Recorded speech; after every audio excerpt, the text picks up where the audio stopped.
তো বন্ধুরা এখন ঘড়িতে বাজছে ওই 10:30 নাগাদ, আর এইমাত্র আমরা রেডি হলাম, দিয়ে আমরা এক্ষুনি বেরোবো ঘুরতে। তো আজকে কোথায় কোথায় ঘুরবো, কোথায় কোথায় সাইট সিন দেখবো দেখি, এখন অবধি জানি না। তো রেডি হয়ে গেছি, এই হচ্ছে আজকে আউটফিট আমার। আর ওদিকে সোনু রেডি হচ্ছে, আর এদিকে তোমাদের দাদাভাই ওরা বেরোলো একটু, যে ওরা হচ্ছে ভাড়ার স্কুটি আর কি ভাড়া নিতে গেছে। একটা তো গাড়ি আছে দাদার, তো আর একটা স্কুটি ভাড়া নিয়ে আমরা আজকে সারাদিন স্কুটিতেই ঘুরবো। আর কালকে আমাদের যাব আরাকুতে, তো সকাল ভোরবেলা 5টায় ট্রেন আছে আমাদের এখান থেকে, বিশাখাপত্তনম থেকে। তো আজকে যেহেতু এই লোকালিটিতে ঘুরবো, তো সেই কারণে স্কুটিটা ভাড়া নেওয়া হচ্ছে একটা। তো আমরা আজকে স্কুটি আর একটা বাইক আছে, ওটাতে করেই আমরা ঘুরবো। তো চলো আজকে কোথায় কোথায় যাই, কি করি, সব কিছু চেষ্টা করব ভিডিও করার। তো চলো, আর এখানে তো মারাত্মক গরম, তো সেই কারণে খুব একটা মানে মেকআপ করিনি দিনের বেলা তো, আর খুব গরম রোদ্দুর, তো সেই কারণে জাস্ট লিপস্টিকটাই পরেছি, মুখে ময়শ্চারাইজার লাগিয়েছি আর লিপস্টিকটা পরেছি। তো চলো যাই আগে, তারপরে কি ওখানে গিয়ে কী করি না করি দেখি। তো সোনু রেডি হয়ে এসছে প্রায়, তো আমরা বেরিয়ে পড়লাম ঘুরতে। এই হচ্ছে সোনুর লুক। তো আমরা আজকে ব্ল্যাক ব্ল্যাক।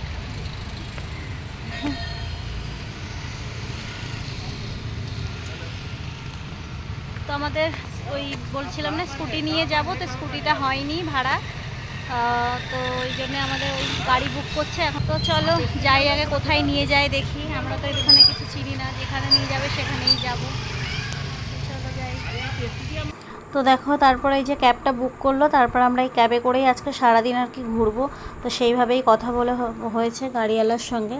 তো এই যে আমরা বেরিয়ে পড়েছি, এই যে পাহাড়ের রাস্তা দিয়ে এখন যাচ্ছি ওপরের দিকে, মানে নিচে সমুদ্র ছেড়ে এখন আমরা উঠছি পাহাড়ের দিকে। তো চলো তোমরাও দেখতে থাকো। তো দেখো আমরা পৌঁছে গেছি এখন রামানাইডু ফিল্ম সিটিতে। তো এখানে আমাদের আজকে প্রথম ঘোরার স্পট এটা। তো এখানে হচ্ছে অনেকটা ওপরে আর কি, আর পাহাড়ের ওপর থেকে সমুদ্র দেখার মানে দৃশ্যটাই আলাদা। তো যারা নিজের চোখে দেখেছো তারা নিশ্চয়ই বুঝবে। তো এখানে এসে আমরা একটু ফটো তুলে নিলাম, তারপরে চারিদিকটা ভালো করে ঘুরলাম। তো আমাদের এখানে ফিল্ম স্টুডিও ঘোরা হয়ে গেল, আর এখন যাব আর একটা স্পটে।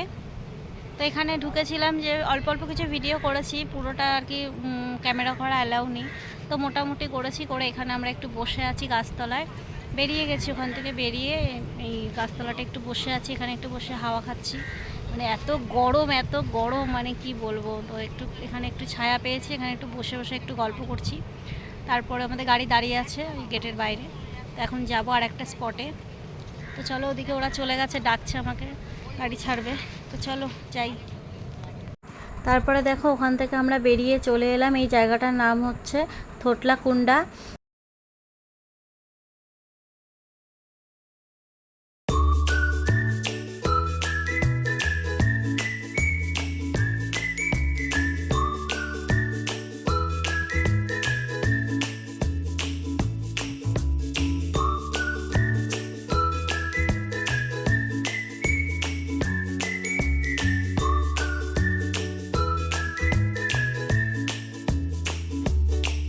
তো বন্ধুরা দেখো, ওখানে ঘোরার পর আমরা চলে এলাম একটা পার্কে। তো এই পার্কটার নাম আমি ঠিক বলতে পারবো না, আসলে ওখানে প্রত্যেকটা জায়গায় আর কি তেলেগু ভাষায়, তো ওই জন্য অতটা নামটা মনে রাখতে পারি না। তো যাই হোক, এখানে এই পার্কটার থেকে মানে সমুদ্রটা দেখতে এত সুন্দর লাগছিল। আসলে আমরা গেছি তো গরমকালে ঘুরতে, তো সেই কারণে খুব ভালো একটা মানে ওয়েদার ছিল না, আর খুব গরম ছিল বলে ওয়েদারটার মানে ঠিক অনুভূতিটা নিতে পারিনি। তো এখানে যারা শীতকালে ঘুরতে যাবে তাদের খুবই ভালো লাগবে।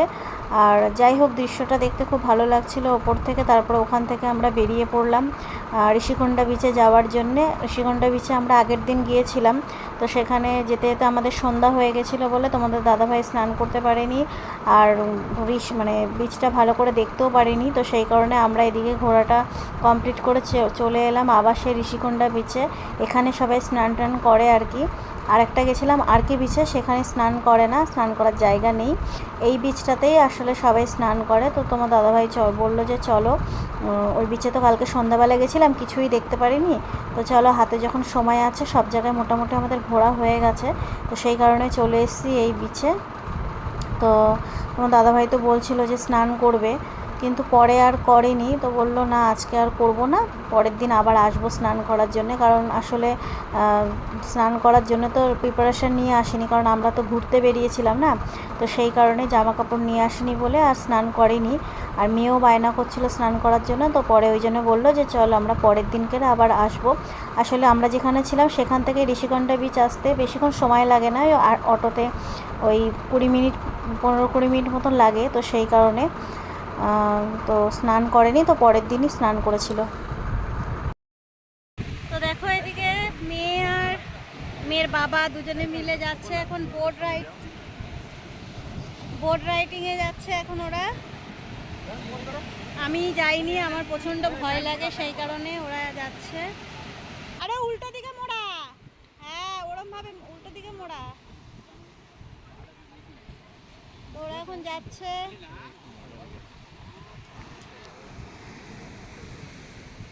কি যেন লেগেছে, কাদা লেগেছে মনে হয়। ওরা যাক, দেখি। আমার তো ভীষণ ভয় লাগছে, মেয়ের তো একটু ভয় নেই। কালকে জিপ লাইন করেছে, আজকে আবার এটাতে উঠছে। তো তোমাদের দাদা ভাইদের বোট চড়া হয়ে গেছে, ওরা ওখানে দাঁড়িয়ে আছে একটু, আর আমি একটু এই যে এখানে বসতে এলাম। এখানে বসার জায়গা রয়েছে, একটু বসি।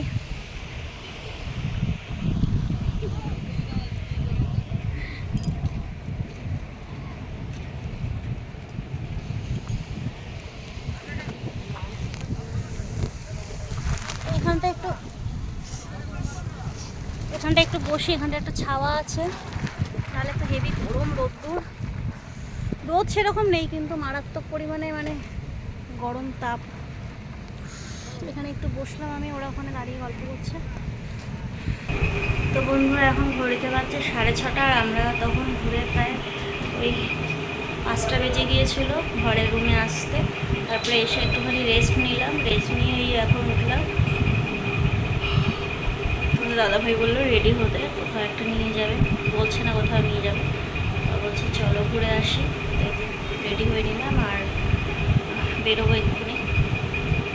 তো তখন ঘুরে এসে মানে এত ক্লান্তি লাগছিল, আর ভিডিওটা অন করতে পারিনি। তো দেখো বন্ধুরা, আমরা এই যে চলে আসলাম, তোমাদের দাদাভাই আমাকে একটা সারপ্রাইজ দিল। আমরা এসেছি এইখানে আশেপাশে একটা অনাথ আশ্রমে। তো তোমাদের দাদাভাই জানে যে আমার অনাথ আশ্রমে যেতে খুব ভালো লাগে, তোমাদের দাদাভাইয়েরও খুব ভালো লাগে অনাথ আশ্রমে যেতে। ওই মানে অনাথ আশ্রমে যে বাচ্চাগুলো আছে তাদের সঙ্গে কথা বলতে। আর ওখানে গিয়ে তো বেশ মনটা মানে আর কি ভালো হয়ে গেল সবাইকে দেখে। তারপরে ওখানে আমরা নিজের হাতে বাচ্চাগুলোকে খেতেও দিয়েছি। আর এদিকে ওরা খাওয়ার আগে তো প্রার্থনাও করছিল, ওদের নিয়ম এটা, খাওয়ার আগে প্রার্থনা করে তারপরে ওরা খায় সবাই একসঙ্গে।